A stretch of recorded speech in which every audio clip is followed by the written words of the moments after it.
آج کی بہت بڑی بریکنگ نیوز آپ کے سامنے میں پیش کرنے جا رہا ہوں، تو آپ سے چھوٹی سی ریکویسٹ کرتا ہوں، چھوٹی سی گزارش کرتا ہوں کہ اگر آپ اس ویڈیو کو شروع سے لے کر اینڈ تک دیکھیں گے تب بھی آپ کو بہت زیادہ فائدہ ہونے والا ہے۔ ناظرین گرامی، چین اور بھارت کی جنگ شدت اختیار کر گئی۔ چین کا ساتھ دینے کے لیے دنیا کا سب سے امیر ترین مسلم ملک قطر نے بھارت پر چڑھائی کر دی۔ قطر، جو کہ چین کا سب سے بڑا اتحادی تصور کیا جاتا ہے، قطر کے صدر کی شی جن پنگ سے رابطے کے بعد بھارت کو سخت جواب دے دیا۔ قطر کے 25 جنگی طیارے اور 20,000 فوج لداخ پہنچ گئی۔ قطر اور چین نے بھارت پر حملہ کر دیا۔ قطر نے چین کے ساتھ دوستی کا حق ادا کر دیا۔ مودی عالمی میڈیا کے سامنے بڑبڑانے لگا۔ ویڈیو کی تفصیلات میں آگے بڑھنے سے پہلے اگر آپ قطر سے اور چین سے محبت کرتے ہیں اور سپورٹ کرتے ہیں تو ہماری ویڈیو کو ایک لائک ضرور کریں، ہمارے چینل کو سبسکرائب کر کے بیل آئیکن پر کلک کر دیں۔ ناظرین گرامی، بہت بڑی بریکنگ نیوز آپ کے سامنے میں پیش کرنے جا رہا ہوں کہ قطر اور چین ایک ہو گئے۔ قطر، جو چین کا سب سے بڑا اتحادی تصور کیا جاتا ہے، قطر نے بھارت کی اینٹ سے اینٹ بجا دی۔ دوستو، چین اور بھارت کی جنگ شدت اختیار کر چکی ہے۔ اس جنگ میں دنیا کا سب سے بڑا مسلم ملک اور امیر ترین ملک کے طور پر تصور کیا جاتا ہے، قطر میدان میں آ چکا ہے۔ قطر اور چین بہت بڑے اتحادی تصور کیے جاتے ہیں۔ قطر نے چین کا ساتھ دیتے ہوئے اپنی 20,000 فوج اور 25 جنگی طیارے F-16 چین کی لداخ سرحد پر اتار دیے ہیں۔ تفصیلات کے مطابق پاکستان، نیپال، بھوٹان، ایران اور ترکی کے بعد اب قطر بھی چین کے ساتھ کھڑے ہیں۔ بھارت کو ہر طرف ہزیمت کا سامنا کرنا پڑ رہا ہے۔ اب چین کے لیے دنیا کے سب سے بڑے مسلم ملک نے چین کا ساتھ دیتے ہوئے بھارت پر چڑھائی کر دی۔ بھارت نے پہلے ہی کشمیر پر مسلمانوں کے خلاف ظلم و ستم کیا ہوا ہے۔ اب بھارت نے چین پر حملہ کیا ہے۔ اب بھارت کی خیر نہیں۔ ان کا کہنا تھا کہ چین ہمارا بہترین دوست ہے، بھارت کو تنہا نہیں چھوڑیں گے، یہ کہنا تھا تمیم بن حماد الثانی کا، جو کہ امیر قطر ہیں۔ اس کے علاوہ قطر کے صدر نے بھی چینی صدر کو فون کر کے ہر ممکن مدد کا یقین دلایا ہے۔ قطر نے صدر نے اپنے سب سے خطرناک فورس بھیجنے کا بھی اعلان کر دیا ہے اور یہ فوج 20,000 فوجیوں پر مشتمل ہے۔ اس کے علاوہ دیکھا جائے تو قطر اور چین بہت بڑے اتحادی تصور کیے جاتے ہیں۔ بیلٹ اینڈ روڈ انیشیٹو میں بھی قطر کا کردار بہت اہم ہے۔ چین نے قطر کو شامل کرنے کا بھی عندیہ دیا ہے۔ بیلٹ اینڈ روڈ انیشیٹو ایک راہداری کے ساتھ ساتھ ایشیا کو افریقہ اور یورپ کے ساتھ زمینی اور سمندری نیٹ ورک کے ذریعے منسلک کرنے کا ایک پرجوش ترقیاتی پروگرام ہے، جس کا مقصد علاقائی انضمام کو بہتر بنانا اور تجارت میں اضافہ اور معاشی نمو کو متحرک کرنا ہے۔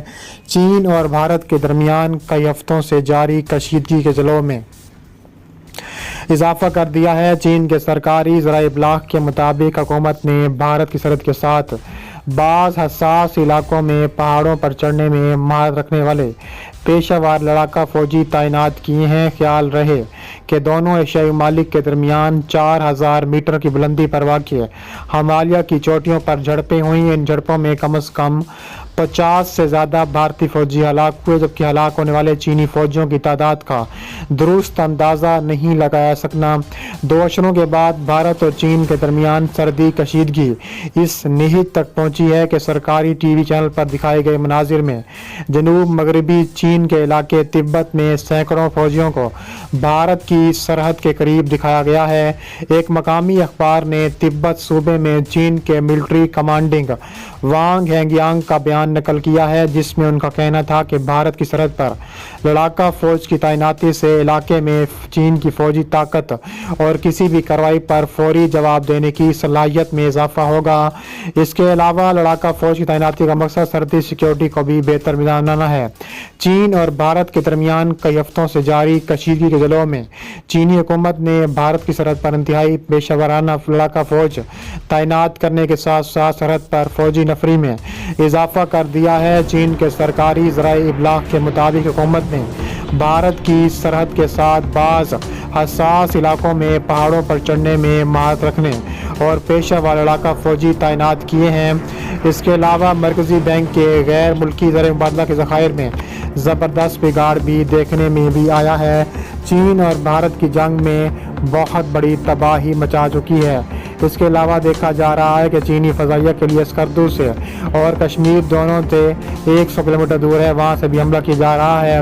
بھارتی میڈیا کے مطابق بھارتی وزیر اعظم نریندر مودی کے درمیان بہت بڑا فیصلہ ہوا ہے۔ بتایا گیا ہے کہ نریندر مودی کے ہمراہ chief of defence staff general Bipin Rawat اور آرمی چیف ایم نروانے بھی شریک تھے، تاہم اس حوالے سے مزید تفصیلات نہیں بتائی گئیں۔ بس اتنا بتایا گیا ہے کہ نریندر مودی نے علاقے میں بھارتی فوج کے جوانوں سے خطاب کیا ہے، جس کے بعد وہ وہاں سے واپس چلے گئے ہیں۔ خیال رہے کہ گزشتہ مہینے سے لداخ کے علاقے میں بھارت کو چین کے ہاتھوں شکست کا سامنا کرنا پڑ رہا ہے۔ شکست کے بعد بھارت کی جانب سے یہ بھی کوشش کی جا رہی ہے کہ وہ کسی بھی طرح اپنے شہریوں کا دھیان لداخ سے ہٹا کر پاکستان کی طرف کر دے، لیکن اسے ابھی تک بری طرح ناکامی کا سامنا کرنا پڑ رہا ہے۔ لداخ کے محاذ پر چین سے شکست کھانے اور اسٹاک ایکسچینج پر دہشت گرد حملے کے بعد بھارت کا واویلا عروج پر پہنچ گیا ہے۔ بھارت نے پاکستان کے خلاف زہر اگلنا شروع کر دیا ہے۔ گزشتہ روز بھارتی میڈیا دعویٰ کر رہا تھا کہ چین اور پاکستان مل کر بھارت میں کارروائی کر سکتے ہیں۔ انڈیا ٹوڈے نے دعویٰ کیا ہے کہ پاکستان کی فوج لداخ میں موجود ہے۔ بھارتی میڈیا ویلا کر رہا ہے کہ اس نے گلگت بلتستان کے علاقے میں فوجی دستے تعینات کرنا شروع کر دیے ہیں۔ پاکستان اور ترکی کے بعد اب قطر نے 20,000 فوجوں کو شمالی لداخ میں تعینات کر دیا ہے۔ بھارت یہ بھی الزام لگا رہا ہے کہ تمام مسلمان ممالک چین کا ساتھ دے رہے ہیں اور مقبوضہ جموں و کشمیر میں کارروائی کر سکیں۔ بھارت الزام عائد کر رہا ہے چین اور پاکستان مل کر بھارت میں کارروائی کے مواقع ڈھونڈ رہے ہیں، تاہم ان تمام الزامات کے بعد ابھی بھی بھارت کو میدانی اور لفظی جنگ دونوں میدانوں میں شکست کا یہ سامنا کرنا پڑ رہا ہے۔ اس کے علاوہ جنوبی ایشیا کے ماہر مائیکل کوچل مین نے کہا ہے کہ یہ یقین کرنے کے لیے کوئی اچھی وجہ ہے کہ بہت سارے کشمیری اپنے مظلوم نئی دہلی کے تلف حریف اسلام آباد کے اقلیمی دوست کی صحت سے چین کو سپورٹ کرنے کی بھرپور کوشش کر رہے ہیں۔